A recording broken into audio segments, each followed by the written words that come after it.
এই মুহূর্তে চলে যাচ্ছি রাজধানীর আবহাওয়া অধিদপ্তরে। সেখানে এই ঘূর্ণিঝড় রেমালের সবশেষ তথ্য নিয়ে একটি ব্রিফিং হচ্ছে, আমরা যাচ্ছি সরাসরি।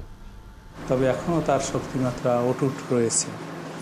ইতিমধ্যে আমরা বিভিন্ন জায়গায় দমকা বাতাস এবং ঝোড়ো হাওয়ার রেকর্ড পেয়েছি।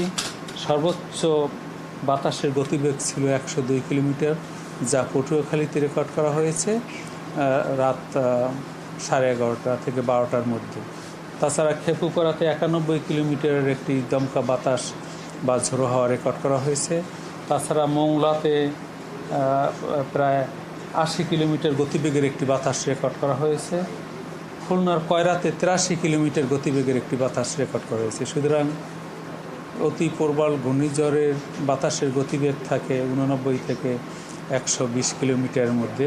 তো আমাদের বিভিন্ন স্টেশনে প্রায় 80 থেকে 119 কিলোমিটারের মধ্যে বাতাসের গতিবেগ আমরা ইতিমধ্যে রেকর্ড করেছি এবং আমরা মনে করি যে কালকের সকালের পর তার উপকূল অতিক্রম সম্পন্ন করে সে ক্রমশ উত্তর দিকে ধাবিত হবে এবং এর প্রভাবে সারা বাংলাদেশে কোথাও কোথাও হালকা থেকে মাঝারি ধরনের বৃষ্টি হবে, কোথাও কোথাও ভারী থেকে অতি ভারী বৃষ্টিপাত রেকর্ড করা হবে হওয়ার সম্ভাবনা রয়েছে।